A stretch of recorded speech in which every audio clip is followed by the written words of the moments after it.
నమస్కారం. నా పేరు పూజిత్. తను ప్రియ. సో మేము ఎప్పటినుంచో ఈ సొసైటీకి we wanted to give something back. ఈ ప్రాసెస్లో we came across this Amma Nanna Ashramam through our in-laws.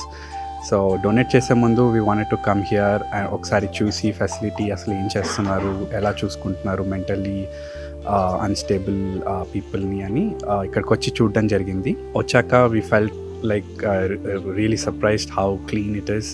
అక్కడ కిచెన్కి వెళ్ళాము. Kitchen was very well maintain. అక్కడ facility was very clean and కాన్స్టెంట్గా క్లీనింగ్ జరుగుతుంది. అండ్ దాని తర్వాత పైకి వెళ్ళి చూసాము వాళ్ళు ఉండే ప్లేస్ కానీ.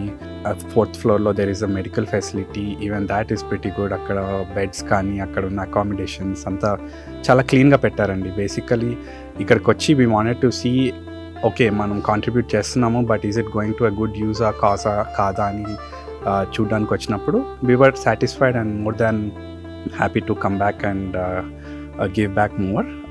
So in a way we are pleasantly surprised and happy that people are doing it with love and passion. Ikkada unnollu are also, we can see they are very happy. Also care తీసుకున్న వాళ్ళు కూడా they seem to be happy to stay here. Overall మాకైతే నచ్చిందండి the way the society is going, and ఇక్కడ జనాలు are compassionate about what they are doing, not as like okay ఇది నేను చేయాలి as a daily job కాకుండా as like హ్యూమానిటేరియన్గా serve చేస్తున్నాం సొసైటీకి అన్నట్టు చేస్తున్నారు. మాకైతే సాటిస్ఫైడ్ అండి. Like what we're contributing will go for a good cause అని మాకు అనిపించింది.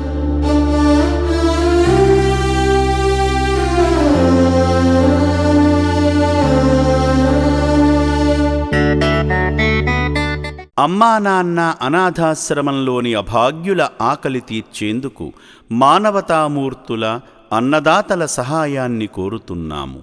ఈ రక్షణాలయంలో జీవిస్తున్న నిర్భాగ్యులకు 3 పూటలా అన్నదానం చేసేందుకు నిత్యావసర వంట సామగ్రి నిల్వలు సరిపోక ఇబ్బంది అవుతోంది.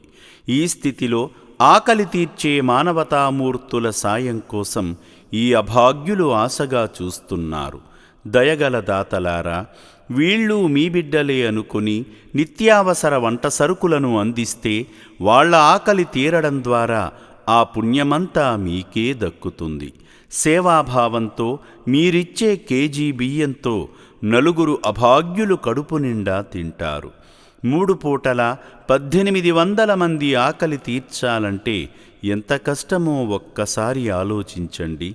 దయచేసి బియ్యము, పప్పు, నూనె, కూరగాయలు ఇలా ఏదైనా సాయమందించి శ్రీ పుణ్యలింగేశ్వరుని అనుగ్రహానికి పాత్రులు కండి.